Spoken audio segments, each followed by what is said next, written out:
안녕하세요. 남산 듣는 유튜브의 진행자 디지털 라운지의 박지혜 인사드립니다. 4월 21일, 그러니까 방송이 업로드될 4월 23일 기준으로 이틀 전인데요. 지난 월요일은 과학의 날이었습니다. 우리나라 최초의 과학의 날은 일제강점기였던 1934년 4월 19일이었는데요. 당시 세계 최고의 과학자로 불리던 찰스 로버트 다윈이 죽은 지 50주년이 되는 해를 기념하여 과학의 중요성을 시민들에게 일깨워주기 위해 제1회 과학데이로 정하여 행사를 벌였다고 합니다. 그러나 일제히 탄압으로 이 행사를 주관한 김용관이 투옥됨으로써 더 이상 행사를 이어나갈 수 없게 되었는데요. 그로부터 약 30년 후 1967년 4월 21일에 과학기술처가 중앙행정기관으로 독립하면서 이를 기념하기 위하여 이듬해인 1968년 4월 21일을 과학의 날로 정했고 1973년 3월 30일 각종 기념일 등에 관한 규정에 따라 법정 기념일로 확정되었습니다. 과학을 국어사전에 검색하면 보편적인 진리나 법칙의 발견을 목적으로 한 체계적인 지식이라고 나오는데요. 그러기 위해서는 새로운 시작이 있어야겠죠. 그래서 첫 번째 곡입니다. 가오의 시작.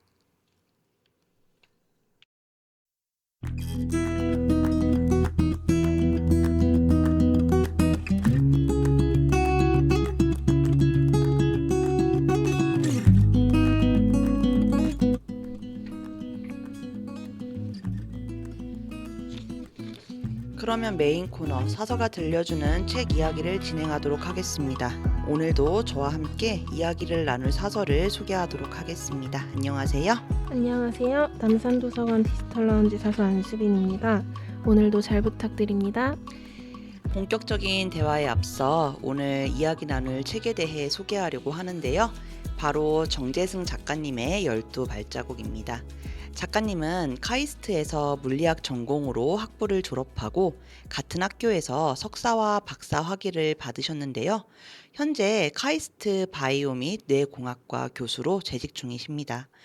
연구 분야는 의사결정 신경과학이라 이를 바탕으로 정신질환 대뇌 모델링과 뇌 컴퓨터 인터페이스 분야를 연구하시는데요. 2009년 다보스 포럼에서 차세대 글로벌 리더로 선정되신 바 있습니다. 출연하신 방송으로는 2017년 알쓸신잡, 알아두면 쓸데없는 신비한 잡학사전 시즌1이 있고 지은 책으로는 정재승의 과학 콘서트, 물리학자는 영화에서 과학을 본다 등이 있습니다. 이 책의 프롤로그 제목은 인간이라는 숲으로 난 12발자국입니다. 프롤로그는 2004년에서 2005년에 걸친 구글의 채용 방식에 대한 소개로 시작하는데요. 2004년 7월 9일 미국 캘리포니아 실리콘밸리 101번 고속도로에 흥미로운 광고판이 몇 개 설치되었습니다. 당시 광고판에는 도저히 정답을 단번에 알아챌 수 없는 문장이 적혀 있었는데요. 그럼에도 답을 얻어낸 사람들에게는 구글에 채용될 기회가 주어졌습니다. 이러한 채용 방식은 당시 미국 사회에 적지 않은 방향을 불러일으켰다고 하는데요. 구글의 창의성을 널리 알리는 에피소드로 회자되었다고 합니다. 결과를 예측할 수 없는 상황에서 호기심, 도전 정신 같은 자발적 동기만으로 끝까지 몰두해 해답을 얻거나 무언가를 이루어내는 건 세상을 바꾼 사람들이 보이는 가장 강력한 특징이라고 하는데요. 사회적 성취를 이루는 데 있어 외적 동기와 내적 동기가 잘 균형 잡힌 사람들이 세상을 의미 있게 변화시킨다고 합니다. 작가님이 구글의 채용 에피소드로 프롤로그를 시작한 이유는 이 책이 앞서 나온 구글의 광고판과 같은 존재가 되기를 바라는 마음에서인데요. 이 책을 관통하고 있는 핵심 주제는 뇌과학의 관점에서 인간은 과연 어떤 존재인가라고 합니다. 작가님은 이 책을 읽으며 우리 호모사피엔스가 지난 수만 년 동안 어떻게 세상에 반응하며 살아왔는지, 천천히 진화하는 부실한 뇌로 이 복잡한 현대 사회를 어떻게 버텨내고 있는지, 그럼에도 결국 현명하고 행복하며 늘 깨어있는 존재로 살기 위해 어떤 안간힘을 쓰고 있는지 함께 생각하길 바란다고 하시는데요. 나아가 인류가 어떤 꿈과 이상으로 거대한 문명의 변화를 준비하고 있는지, 그리고 어떻게 응전하려고 하는지 관찰하고 생각하는 계기가 되길 바란다고 하시는데요. 과학의 날을 맞이하여 미지의 탐험을 떠난 과학자들이 알게 된 사실을 공유하는 시간이 되었으면 좋겠습니다. 그러면 오늘의 책에 대해서 좀 더 이야기를 해보겠습니다. 12발자국이라는 제목답게 소제목이 12개로 구성되어 있는데요. 크게 더 나은 삶을 향한 탐험, 뇌과학에서 삶의 성찰을 얻다가 1부, 아직 오지 않은 세상을 상상하는 일, 뇌과학에서 미래의 기회를 발견하다가 2부입니다. 그리고 1부와 2부에 각각 6개의 소제목으로 구성되어 있다고 생각하시면 될 것 같은데요. 그러면 먼저 1부부터 살펴보도록 하겠습니다.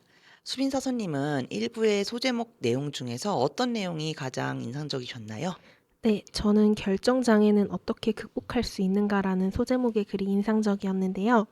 배달 앱으로 음식을 주문하려고 하면 종류가 너무 많다 보니까 대체 뭘 주문해야 하나 한참 고민하게 되는 경우가 많은데, 그래서 이 소제목이 눈에 바로 들어온 것 같습니다.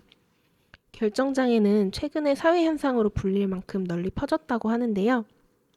그래서 작가님은 많은 사람들이 왜 결정을 할 때 힘들어하는지 알아보고 이를 극복하기 위해 어떤 노력을 하는지도 함께 생각하고 싶다고 하십니다.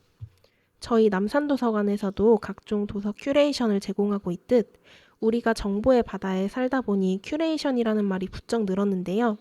인터넷, 모바일, 소셜미디어의 등장으로 인해 정보의 양이 기하급수적으로 늘어났으나 의미 있는 정보가 뭔지 알 수 없어서 오히려 의사결정이 어려워졌다고 합니다. 선택지가 많을수록 우리는 더 나은 의사결정을 할 것 같지만 실제로는 오히려 만족스러운 결정을 방해하는 현상을 두고 선택의 패러독스라고 부르는데요. 선택지가 많으면 구경하는 재미는 있지만 내 선택에 대한 불신이 높아지고 선택하지 않은 것에 대한 미련이 커지기 때문에 실질적인 결정으로는 쉽게 이어지지 않는다고 합니다. 요즘 세대를 결정장애 세대, 메이비 세대라고 부른다고 합니다. 이러한 표현은 2012년 독일에서 처음 등장했다고 하는데요. 올리버 예게스라는 젊은 저널리스트가 요즘 세대는 너무 많은 선택지 중에 뭘 골라야 할지 몰라서 메이비를 연발하고 있다는 요지에 칼럼을 기고하면서 시작된 용어인데, 같은 제목의 책도 인기를 끌면서 결정장애 세대라는 말이 등장하게 되었다고 합니다. 뭔가 부족해야 그 결핍 때문에 무언가 하고 싶다는 욕망이 생기는데, 결핍이 생기기 전에 부모가 먼저 채워줬기 때문에 자신의 욕망을 대면할 기회가 없어서 부모에게서 독립하는 시기가 오면 내가 뭘 하고 살지 결정할 수 없는 문제가 생기는데요. 결정 장애를 극복하기 위해서는 우선 내가 어떤 사람인지를 객관적으로 판단할 수 있어야 한다고 합니다. 우리의 의사결정 과정이 이해하면 똑같은 결정 장애라도 원인을 파악해서 개선할 수 있다고 하는데요. 만약 나의 신념 체계가 확실하지 않아서 의사결정을 잘 못하는 경우라면 책을 많이 읽고 고민하는 게 방법이 될 수 있고, 가치 판단을 잘 못하는 경우라면 실패해도 좋으니 스스로 가치를 평가해서 의사결정을 했을 때 어떤 일이 벌어지는지를 보는 경험이 필요하다고 책은 말하고 있습니다. 그러면 결정장애는 어떻게 치료할 수 있을까요? 짧은 시간에 빠르게 의사결정을 하는 연습을 하면 좋다고 하는데요. 의사결정을 할 때는 그 사람이 중요하게 생각하는 가치, 선호가 중요한 판단 기준이 되기 때문에 감정이 매우 중요한 역할을 한다고 합니다. 감정은 상황을 빠르게 파악하고 신속하게 행동할 수 있도록 결정을 내리는데 핵심적인 역할을 맡기 때문에 감정을 섬세하게 파악하는 뇌의 영역이 망가지면 우리는 선택의 어려움을 겪게 된다고 합니다. 결정장애를 극복하는 또 다른 방법으로는 자신을 새로운 환경에 놓이게 하는 것도 해당된다고 하는데요. 결과가 어떻게 될지 모르는 상황에서 결정했는데 큰 문제가 생기지 않는다는 경험을 많이 해볼수록 자신감이 생긴다고 합니다. 우유부단한 사람에게는 자신의 직관을 믿는 것도 도움이 된다고 하는데요. 신중하게 고민하느라 의사결정을 안 하는 것보단 직관이라는 판단 기준이 생기면 의사결정이 단순해지고 빨라진다는 뜻으로 해석하시면 될 것 같습니다. 마지막으로 작가님이 의사결정할 때 자주 사용하는 원칙이 있다고 하는데요. 바로 메멘토 모리, 죽음을 기억하라는 라틴어 문장입니다. 담배를 끊는 가장 빠른 방법은 역설적으로 암에 걸리는 것이라고 하는데요. 죽음이라는 절박한 상황을 가정한다면 빠르게 결정하지 못할 일이 없을 거라고 책은 말하고 있습니다. 저는 다섯 번째 소제목인 우리 뇌도 새로 고침할 수 있을까도 인상적이었는데요. 앞서 다뤘던 결정장애와 관련해서 작가님은 실패한 경험이 많을수록 실패에 대한 두려움이 적고 재기가 빠르다고 하셨는데 저는 그럼에도 실패한 기억이나 실수한 기억들은 새로 고침으로 리셋하고 싶은 마음이 강해서 그런지 이 내용이 마음에 끌렸습니다. 작가님은 과연 우리가 인생을 새로 고침할 수 있을지, 그리고 새로 고침은 왜 그토록 어려운지에 대한 질문에 대해 뇌과학적인 관점에서 답을 쓰셨다고 하는데요. 일단, 새해 결심은 왜 그토록 지켜지지 못하는가에 대해 과학적으로 연구한 논문들이 있다고 합니다. 그 논문에 따르면 약 77%의 사람들이 새해 결심을 일주일 정도만 지킨 후 포기한다고 합니다. 이토록 인생을 리셋하는 게 쉽지 않다고 하는데요. 작가님은 우리의 뇌는 새해 결심이 지켜지지 않도록 디자인되어 있다고 설명하고 있습니다. 인생을 새로 고침하고 싶으면 결국 생각과 행동을 바꾸어야 하고 그것의 중추인 뇌가 다른 방식으로 정보를 처리하고 행동하도록 만들어야 하는데 그렇게 되기가 쉽지 않다는 뜻이기도 한데요. 한 가지 실험을 통해 이를 설명하고 있습니다. 실험은 쥐를 대상으로 이뤄졌는데요. 상자 안에 쥐를 살게 하고 쥐가 버튼을 누르면 먹이가 나오도록 설정했다고 합니다.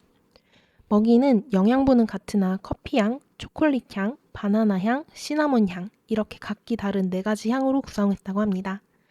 실험은 쥐가 버튼을 눌러서 먹을 때마다 어떤 순서로 먹고 뭘 제일 많이 먹고 어떤 선택을 하는지를 살펴봤다고 하는데요. 실험 결과 쥐는 낮에는 먹이를 잘 안 먹고 밤에 많이 먹었다고 합니다. 그리고 쥐에게도 향에 대한 아주 확연한 선호가 있다는 사실도 발견했다고 하는데요. 아무렇게나 먹는 게 아니고 어떤 쥐는 커피향을, 어떤 쥐는 초콜릿 향을 좋아한다고 합니다. 쥐마다 취향은 다르지만 제일 좋아하는 것, 두 번째로 좋아하는 것, 세 번째로 좋아하는 것, 네 번째로 좋아하는 게 있다는 뜻인데요. 게다가 쥐들이 두 번째로 좋아하는 것은 제일 좋아하는 것의 절반 정도, 세 번째로 좋아하는 것은 두 번째로 좋아하는 것의 절반 정도, 네 번째로 좋아하는 것은 세 번째로 좋아하는 것의 절반 정도만 먹는다는 것입니다. 아무렇게나 먹는 것처럼 보여도 자신들도 모르는 사이에 매우 정교하게 계산하면서 끼니를 선택하고 있음을 알 수 있습니다. 더 재미있는 건 쥐가 지난 10번 동안 내내 커피향 먹이를 먹었을 경우 11번째에도 커피향 먹이를 먹을 가능성은 80%나 된다는 점인데요. 12번째에는 83%, 13번째에는 85%까지 같은 향의 먹이를 선택할 가능성이 올라간다고 합니다. 정말 신기할 따름인데요. 그러면 왜 이런 일이 벌어졌을까요? 우리가 반복적으로 어떤 걸 선택해야 하는 상황일 때 뇌의 두 영역이 특히 활발하게 활동한다고 하는데요. 하나는 목표 지향 영역입니다. 내가 지금 이걸 해서 뭘 얻을 수 있는지 그 목표를 생각한 다음에 가장 큰 보상을 얻을 수 있는 선택을 하는 행위가 바로 이 목표 지향 영역에 해당한다고 볼 수 있는데요. 또 다른 하나는 습관 뇌 영역입니다. 더 나은 선택을 하기보다는 같은 걸 선택하면서 선택의 고민을 줄이는 습관적인 의사결정을 하는 영역이라고 볼 수 있는데요. 우리가 중요하다고 생각할수록 처음 해보는 일일수록 목표 지향 영역이 활발하게 활동하지만 그것이 반복될수록 선택하는데 에너지를 최소한으로만 들이려고 하게 됩니다. 그래서 처음에는 목표 지향적인 행동을 하지만 나중에는 습관으로 옮겨가는 게 일반적인데요. 즉, 새로 고침을 신경과학적으로 해석하면 나쁜 습관, 뻔한 일상으로부터 벗어나려고 하는 시도라고 합니다. 나와 다른 분야에 있는 다른 관심사를 가지는 사람들을 만나려고 의도적으로 노력하지 않으면 내 삶에 새로운 생각이 유입되는 일들이 점점 줄어들 거라는 문제의식을 가져야 한다고 하는데요. 그렇다면 우리는 인생을 리셋할 수 없는 걸까요? 그렇지는 않다고 하는데요. 왜냐하면 인간에게는 후회하는 능력이 있기 때문이라고 합니다. 후회를 하기 위해서는 내가 선택하지 않은 것들을 선택했을 때 벌어질 일을 머릿속으로 시뮬레이션 하는 능력이 필요한데요. 작가님은 인간이 이 시뮬레이션 능력을 통해 다음에 유사한 선택 상황이 왔을 때 더 나은 결정을 하라는 뜻으로 후회하는 기능을 부여받았다고 생각한다고 하십니다. 그래서 자신의 선택을 성찰하며 점점 후회를 줄여나가는 게 중요하다고 하는데요. 인생의 목표가 성공이 아니라 성숙이라면 우리는 날마다 새로운 삶을 살기 위해 노력해야 한다고. 새로 고침이 주는 뜻밖의 재미, 유쾌한 즐거움이 우리의 삶을 더욱 풍성하게 해줄 거라고 책은 말하고 있습니다. 그러면 2부로 넘어가 보도록 하겠습니다. 2부 역시 6개의 소제목으로 구성되어 있는데요. 수빈 사서님은 소제목 내용 중에서 어떤 게 인상적이었나요? 네, 저는 10번째 소제목인 혁명은 어떻게 시작되는가라는 제목의 글이 인상적이었습니다.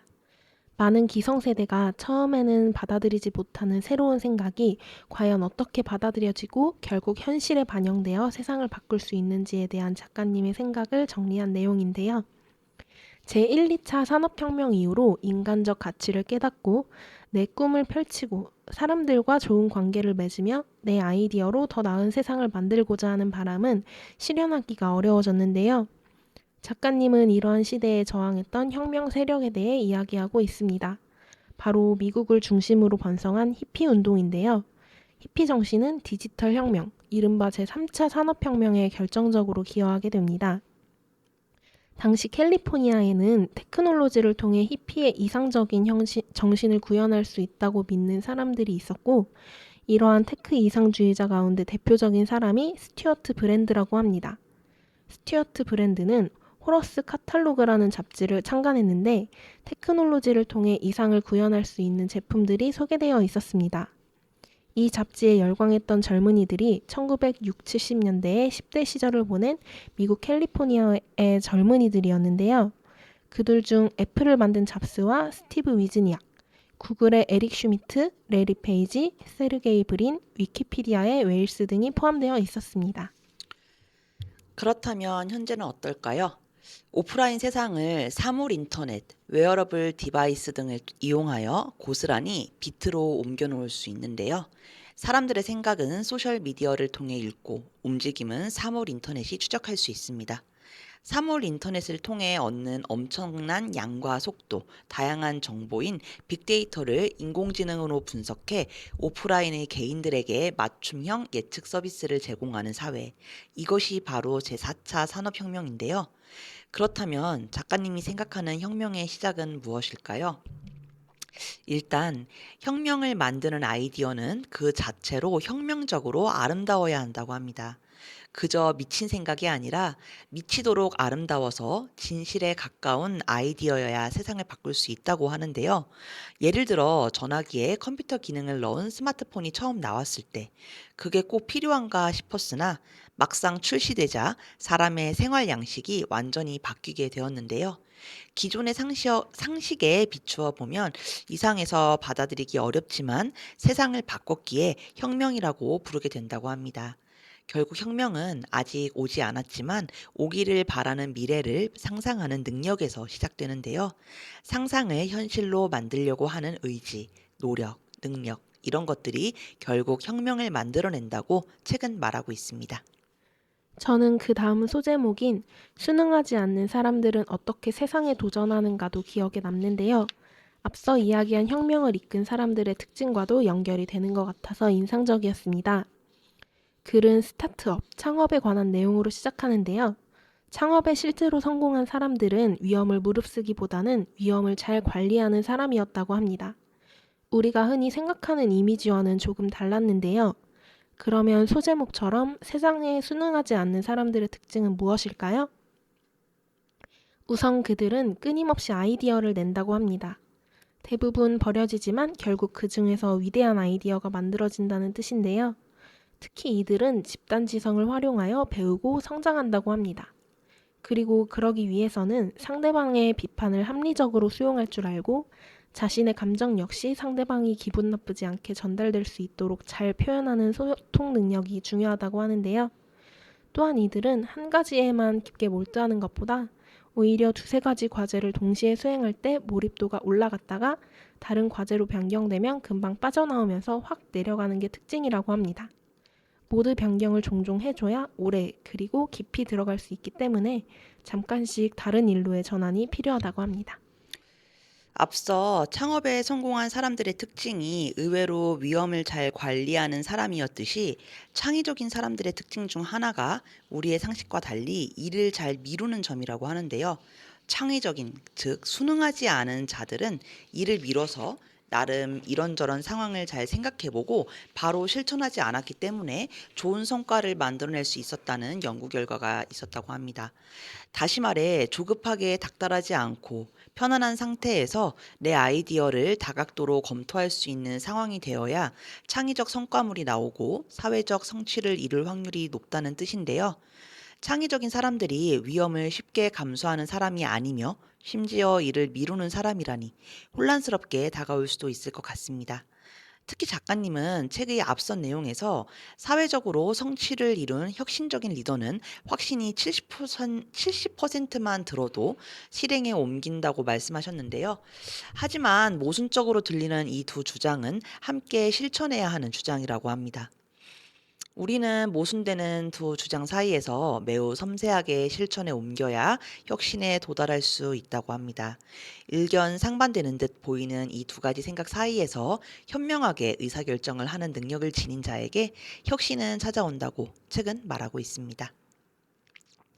자, 이제 메인 코너를 마무리할 시간이 왔습니다. 수빈 사서님, 오늘 남산 듣는 유튜브를 방문하신 소감이 어떠신가요? 1.4kg의 작은 우주인 뇌라는 관점에서 보편적인 인간을 다루고 있지만 읽으면서 제 삶과 성격 등에 비추어 생각할 수 있는 시간이라 좋았습니다. 네. 다음에도 방송을 진행하는 저희와 듣는 여러분께 좋은 영향을 끼칠 수 있는 책을 들고 오겠습니다. 그러면 이제 오늘 코너의 마지막을 알리는 음악을 들려드리려고 하는데요. 수빈 사서님, 혹시 준비해 오신 곡이 있으실까요? 오늘 다룬 12발자국의 내용과 맥락이 닿아 있는 가사의 노래를 찾아봤는데요. 에스파의 리브 마이 라이프로 정해보았습니다. 네, 그러면 수빈 사서님이 선곡해 주신 에스파의 Live My Life 들으면서 이번 코너 마치도록 하겠습니다. 감사합니다. 감사합니다.